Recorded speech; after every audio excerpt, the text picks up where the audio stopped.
दानवीर कर्ण। कर्ण कुंती का पुत्र था। पांडु के साथ कुंती का विवाह होने से पहले ही इसका जन्म हो चुका था।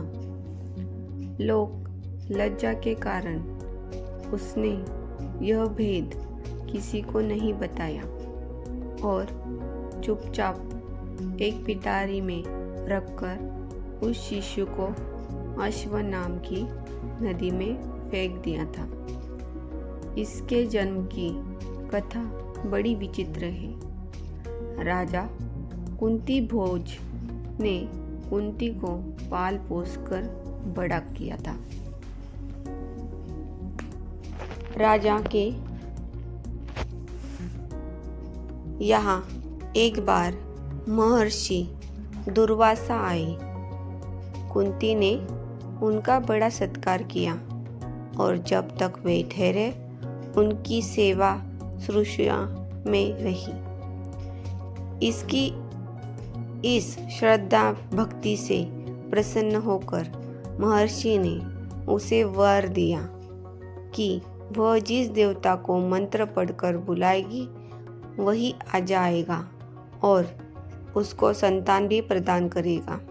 कुंती ने नादानी के कारण महर्षि के वरदान की परीक्षा लेने के लिए सूर्य नारायण का आह्वान किया। उसी क्षण सूर्यदेव वहां आ गए। उन्हीं के सहवास के कारण कुंती के गर्भ से कर्ण का जन्म हुआ। जब पिटारी में रखा इस शिशु को उसने फेंक दिया तो वह पिटारी बहती हुई आगे पहुंची। वह अधिरथ ने कुतूहलवश उसे उठा लिया और खोलकर देख तो उसमें एक जीवित शिशु देखकर वह आश्चर्य करने लगा। अधिरथ उस शिशु की निरीह अवस्था पर करुणा करके उसे अपने घर ले आया और उसका पालन पोषण करने लगा। उसने उसे अपनी संतान समझा। बालक के शरीर पर कवच कुंडल देखकर उसको और भी अधिक आश्चर्य हुआ और तभी उसे लगा कि वह बालक कोई होनहार राजकुमार है। उसने उसका नाम वसुसेन रखा। वसु का अर्थ है धन। कवच कुंडल रूपी धन उसके पास था। विधाता ने ही उसको इसे दिया था, इसलिए उसका नाम वसुसेन उचित ही था। वसुसेन जब कुछ बड़ा हुआ तो उसने शास्त्रों का अध्ययन करना आरंभ कर दिया। वह सूर्य का उपासक था। प्रातः काल से लेकर संध्या तक वह सूर्य की उपासना ही किया करता था। दानी भी बहुत बड़ा था। उपासना के समय कोई भी आकर उससे जो कुछ भी मांगता वह बिना हिचकिचाता उसको दे देता था। अमूल्य से अमूल्य वस्तु से उसको मोह नहीं था। उसका गौरव तो दानवीर कहलाने में था और अपने कृत्यों से उसने वास्तव में यह सिद्ध भी किया दिया कि वह दानवीर था। उसके समान दानी कौरव और पांडवों में और कोई नहीं था। उसका परिचय तो हमें उस समय मिलता है जब इंद्र ब्राह्मण का वेश धारण करके उसके पास अमूल्य निधि कवच कुंडल मांगने गया था। उस समय कर्ण ने देवराज का स्वागत किया था और सहर्ष अपने कवच कुंडल उतार कर दे दिए थे। दान करते समय अपने हित या अहित विचार वह नहीं करता था। यद्यपि सूर्य भगवान पहले उसे मना कर चुके थे कि वह इन कवच कुंडलों को किसी को भी न दे, लेकिन दानवीर कर्ण किसी याचक को निराश करके वापस लौटाना तो जानता ही नहीं था। कर्ण के इस साहस के कारण ही उसका नाम वैकर्तन पड़ा था। यदि इस कवच कुंडलों को वह नहीं देता तो कोई भी उसे युद्ध में परास्त नहीं कर सकता था। इंद्र ने अर्जुन के हित के लिए ही इनको मांगा था, क्योंकि इनके बिना अर्जुन कभी भी उसे नहीं हरा सकता था। फिर भी उसके इस अद्वितीय गुण से प्रभावित होकर इंद्र ने उसको एक पुरुष घातिनी अमोघ शक्ति दी। उस शक्ति से सामने का योद्धा किसी भी हालत में जीवित नहीं बच सकता था और उसको कर्ण ने अर्जुन के लिए रखा था। लेकिन श्री कृष्ण ने चाल चली और कर्ण की उस शक्ति को घटोत्कच पर चलवाकर अर्जुन के जीवन पर आए इस खतरे को सदा के लिए मिटा दिया। घटोत्कच जो आकाश में विचरण करके कौरवों पर अग्नि की वर्षा कर रहा था और जिसने इस बार तो सारी सेना को पूरी तरह विचलित कर डाला था, शक्ति लगते ही निर्जीव होकर पृथ्वी पर गिर पड़ा। धनुर्विद्या में कर्ण अर्जुन के समान ही कुशल था।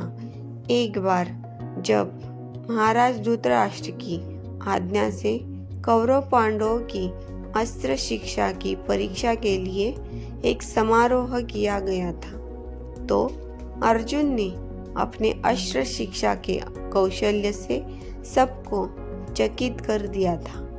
उसने ऐसी ऐसी क्रियाएं कर दिखाई थी कि किसी भी योद्धा की हिम्मत नहीं होती थी कि उसका जवाब दे सके। एक विजेता की तरह के कौशल्य दिखाकर वह प्रशंसा लूट रहा था। दुर्योधन उस समय हतप्राय सा होकर चुपचाप बैठा था। अर्जुन का सा कौशल्य दिखाना उसके सामर्थ्य के भी बाहर था। उसी समय कर्ण वहां आ पहुंचा और उसने मैदान में आकर अर्जुन को ललकारा। अर्जुन, जिस कौशल्य के बल पर तू यहाँ सबको चकित कर रहा है और सभी से प्रशंसा लूट रहा है, उसे मैं भी करके दिखा सकता हूँ। यह कहकर उसने धनुष पर बाण चढ़ाकर वही सब कुछ कर दिखाया जो अर्जुन ने किया था। चारों ओर से कर्ण की जय जयकार होने लगी। दुर्योधन का चेहरा अर्जुन के प्रतिद्वंदी को देखकर खिल उठा। उसने उसे हृदय से लगा दिया। उसने उसे अर्जुन के साथ द्वंद्व युद्ध करने के लिए प्रेरित किया। दुर्योधन की बात मानकर उसने अर्जुन को इसके लिए चुनौती दी। अर्जुन द्वंद्व युद्ध के लिए तैयार हो गया। अब झगड़ा बढ़ने की आशंका थी, इसलिए कृपाचार्य ने बीच में हस्तक्षेप करते हुए कहा कि राजकुमार के साथ राजकुमार का ही द्वंद्व युद्ध हो सकता है। चूंकि कर्ण सूत के द्वारा पाले हुए हैं, इसलिए इनके गोत्र, कुल आदि का ठीक ठीक पता न होने के कारण इसको अर्जुन से द्वंद्व युद्ध करने का अधिकार नहीं है। बस यह ऐसी समस्या थी जिसको कर्ण हल नहीं कर सकता था। वह हक्का बक्का सा अर्जुन का मुंह तारका रह गया। दुर्योधन को भी इससे धक्का लगा, क्योंकि कर्ण के द्वारा अर्जुन का मान चूर्ण करने की उसकी ही तो योजना थी। जब कर्ण इस दुविधा में पड़ा हुआ आगे अपने पैर नहीं बढ़ सका, तो दुर्योधन ने उसे राजाओं की श्रेणी में लाने के लिए अंगद देश का राज्य दे दिया। राजा होने के नाते अब वह अर्जुन या अन्य किसी राजकुमार के साथ युद्ध कर सकता है।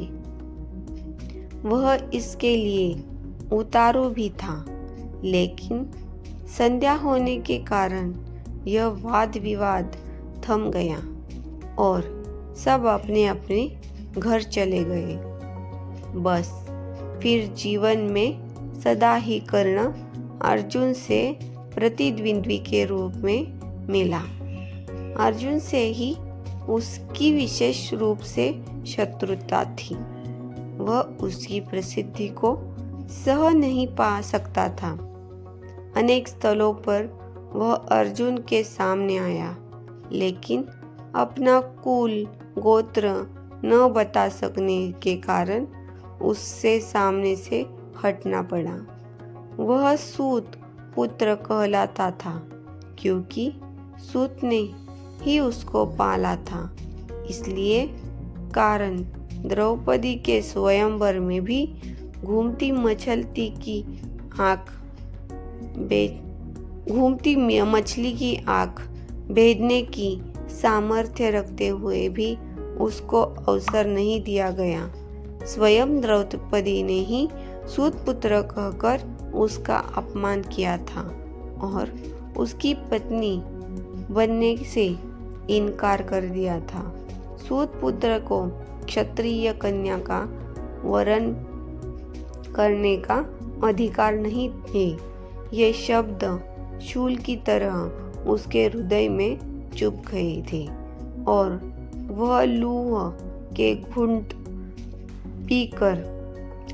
घूंट पीकर अपने स्थान पर आ बैठा। लेकिन द्रौपदी के प्रति उसकी घृणा इतनी बढ़ गई थी कि भरी सभा में दुशासन ने द्रौपदी को नंगा करना चाहा था, तो उसने इतना तनिक भी विरोध नहीं किया था, बल्कि द्रौपदी की हंसी उसने लड़ाई थी। जब दुर्योधन के भाई विकर्ण ने कौरव के इस घृणित व्यवहार की निंदा की थी, तो कर्ण ने उससे कहा था, विकर्ण, तुम अपने कुल की हानि करने के लिए पैदा हुए हो। अधर्म अधर्म तुम पुकार रहे हो। द्रौपदी के साथ जो भी व्यवहार किया जा रहा है वह ठीक है। वह दासी है और दासी के ऊपर स्वामी का पूरा अधिकार होता है। यह कहकर उसने द्रौपदी के द्वारा किए अपने अपमान का बदला चुकाया था। उस समय उसका हृदय पत्थर की तरह कठोर हो गया था। जैसे भी बन पड़ा, उसने द्रौपदी का अपमान किया। उससे 5 पुरुषों की व्यभिचारिणी स्त्री कहा और हर तरह से उसे धिक्कारा। उस समय प्रतिशोध की आग में जलते हुए उसने उचित अनुचित का विचार बिल्कुल छोड़ दिया। द्रौपदी को नंगी देखने और दिखाने की उसकी इच्छा थी। इससे स्पष्ट होता है कि कर्ण प्रतिशोध की भावना के आगे सत्य, न्याय और धर्म की भावना को पूरी तरह भूल जाता था। यह उसके चरित्र की दुर्बलता ही है। कर्ण स्वभाव से कुटिल भी था। वह दुर्योधन को इसी प्रकार कुचक्र रचने की सलाह दिया करता था, जैसी शकुनी देता था। जिस समय जुए में हार कर पांडव वनवास के लिए चले गए और द्वैत वन में वे अपना समय काट रहे थे, उस समय कर्ण की शकुनी की बातों में आकर ही दुर्योधन अपने परिवार के साथ पांडवों को चिढ़ाने के लिए पहुंचा था। लेकिन यह चित्रसेन नामक गंधर्व से इनका सामान हो गया। भीषण युद्ध हुआ। गंधर्व राजा ने अपने पराक्रम से सबको परास्त कर दिया और परिवार सहित सभी को उसने बंदी बना लिया। कर्ण तो अपने प्राण लेकर युद्ध से स्थल से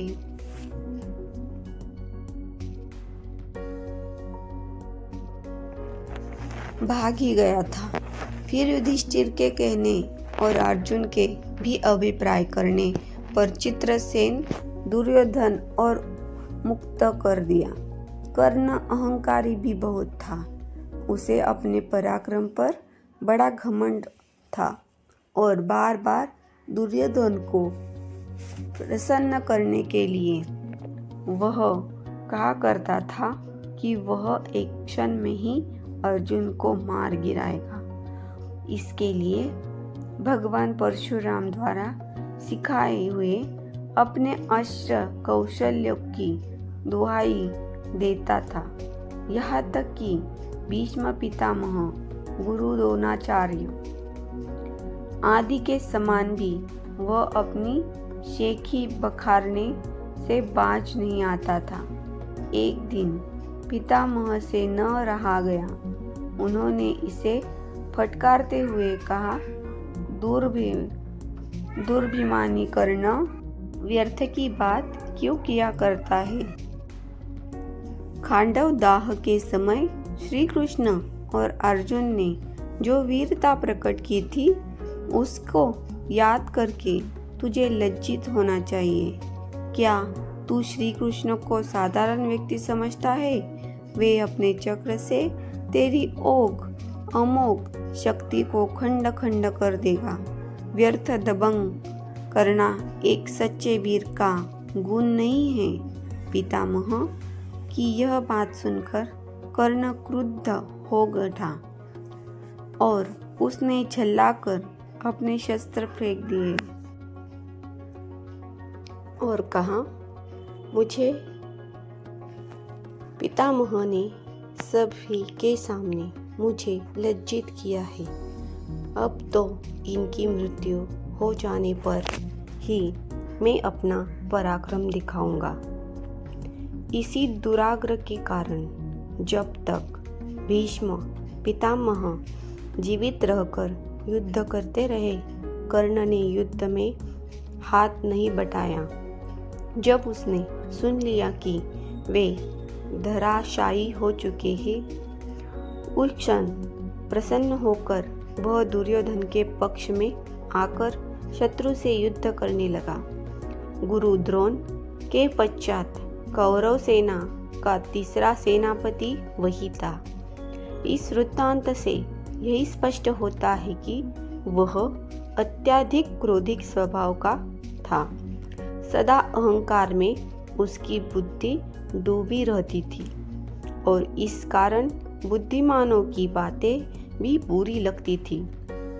इसके विपरीत अर्जुन धीर बुद्धि और विनयशील था। इस सब के होते हुए भी कर्ण अपनी बात का धनी था। जो कुछ भी वचन वह देता था, उसे हटाना तो वह जानता ही नहीं था। श्री कृष्ण ने उसे यह बताया दिया था कि वह कुंती का ज्येष्ठ पुत्र है और साथ में उन्होंने उनसे पांडवों की ओर मिल जाने का आग्रह किया था। लेकिन सब कुछ सुनकर भी उसने दुर्योधन के साथ विश्वासघात किया करना उचित नहीं समझा। श्री कृष्ण ने कहा था, कर्ण, भाइयों के विरुद्ध लड़कर उनको मारने की कामना करना पाप है। इसलिए तुम कौरवों के साथ छोड़कर पांडवों का पक्ष ले लो। युधिष्ठिर, तुम अपना अग्रज मानकर अपना जीता हुआ साम्राज्य तुम्हें ही दे देंगे। कृष्ण की यह प्रलोभ भारी बातें सुनकर भी कर्ण अपने वचन पर दृढ़ रहा और कहने लगा, श्री कृष्ण, दुर्योधन के साथ विश्वासघात करना सबसे बड़ा पाप है। यदि मैं उसकी मित्रता को तोड़कर पांडवों की ओर मिल जाऊंगा तो सब यही कहेंगे कि कर्ण अर्जुन से डरकर उनकी ओर मिल गया है। फिर मैं ऐसा क्या करूं? मेरी माँ ने तो मुझे मारने का सारा प्रबंध कर दिया था। सूत ने ही मुझे उठाया और पाला, इसलिए वे मेरे ही पिता तुल्य है। सूतों के साथ मैं कई यज्ञ भी कर चुका हूँ और मेरा विवाह संबंध भी सूतों के परिवार में ही हुआ है। फिर मेरा पांडवों से क्या संबंध रहा? धृतराष्ट्र ने के घराने में ही दुर्योधन के आश्रित मैं रहा हूँ और 13 वर्ष तक मैंने उन्हीं का दिया हुआ राज्य किया है। फिर कैसे उनके साथ विश्वासघात करूं? दुर्योधन को मेरे ऊपर पूरा विश्वास है। मेरे कहने से ही तो उसने इस युद्ध को मोल लिया है और अर्जुन के प्रतिद्वंद्वी के रूप में दुर्योधन की आशाएं मेरे ऊपर ही तो लगी हुई है। इस परिस्थिति में अपने आश्रयदाता और मित्र दुर्योधन को छोड़कर मैं कभी पांडव पक्ष में नहीं मिल सकता। फिर यदि एक बार मैं मिल भी गया तो युधिष्ठिर जो राज्य मुझे देगा उसे अपने वचन के अनुसार मुझे दुर्योधन को देना होगा। इससे तो पांडवों का सारा प्रयत्न ही निष्फल चला जाएगा। यह सभी कुछ सोचकर विचार कर मैं निश्चय पूर्वक कहता हूँ कि मैं मित्र दुर्योधन का साथ छोड़कर और किसी पक्ष में नहीं मिल सकता। लेकिन हाँ, यह वचन अवश्य देता हूँ कि युद्ध में मेरी प्रतिद्वंद्वी केवल अर्जुन ही है। उसके सिवा किसी पांडव का वध मैं नहीं करूँगा। कर्ण का यह कथन उसके चरित्र की महानता पर प्रकाश डालता है। बात का कितना पक्का था वह दानवीर। दुर्योधन चाहे अधर्मी था, लेकिन उसका तो आश्रयदाता था। फिर वह उसके साथ छल कपट कैसे कर सकता था? अंत तक उसने दुर्योधन का साथ दिया और अपने आपको एक सच्चा मित्र प्रमाणित कर दिया। कर्तव्य के प्रति कर्ण पूरी तरह कठोर था। वह युधिष्ठिर था तथा अर्जुन की तरह सहृदयी नहीं था कि पांडवों के विषय में यह ज्ञात होते ही कि ये उसके भाई है, युद्ध करना बंद कर दे। एक बार मन में दृढ़ संकल्प करके उसको पूरी तरह निभाना ही उसके जीवन का उद्देश्य था। दुर्योधन की सहायता करना उसका कर्तव्य था। इससे पांडवों के प्रति जगरात हुआ। भ्रातृत्व भाव भी उसे विचलित न कर सका और फिर भी अर्जुन के प्रति कठोर और इच्छापूर्ति पूर्ण दृष्टि उसकी बनी रही। यह तक कि स्वयं माता कुंती ने जाकर कर्ण को अपनी ओर मिलाने की इच्छा प्रकट की थी, लेकिन उस समय भी वह वीर अपने पद से विचलित नहीं हुआ। यह उसके चरित्र की श्रेष्ठता ही थी। फिर एक बार कृष्ण को वचन देकर अर्जुन के सिवा अन्य किसी पांडव की ओर उसने शस्त्र नहीं उठाया। अर्जुन से ही युद्ध करते हुए वह वीर गति को प्राप्त हुआ था। महाभारत युद्ध में भी उसकी वीरता देखकर स्वयं श्री कृष्ण उसकी प्रशंसा करने लगे थे। कितनी ही बार वह अर्जुन के रथ को पीछे हटा देता था। जब तक वह सेनापति रहा, अर्जुन बार बार उसके प्रहारों से विचलित हो उठता था। उसकी समझ में नहीं आता था कि वह कैसे इस परम योद्धा को परास्त करे। अंत में पूरी तरह निराश होकर उसने कृष्ण की ओर देखा। कर्ण के रथ का पहिया जमीन में धंस गया था। वह उसे निकालने का प्रयत्न कर रहा था। उसी समय कृष्ण के इशारा करने पर अर्जुन ने अन्याय का आश्रय लेकर उसका वध किया। नहीं तो उस वीर को मारना बहुत कठिन था। फिर यदि उसके हाथ में इंद्र की वह अमोघ शक्तियाँ होती तो फिर उसको कोई भी पराजित नहीं कर सकता था। और यह निश्चय था कि वह अर्जुन का वध करके विजय का शंख फूंक देता। लेकिन विधाता की यही गति थी। अमोघ शक्ति को वह पहले ही घटोत्कच पर चला चुका था। अब उसके पास विशेष अस्त्र कोई भी नहीं था। फिर भी बड़ी कठिनाई से अर्जुन उसे मार पाया था। महाभारत में जहाँ भी उसके पराक्रम का वर्णन आया है वह अर्जुन के बराबर ही हो उसको पराक्रमी माना गया है और था।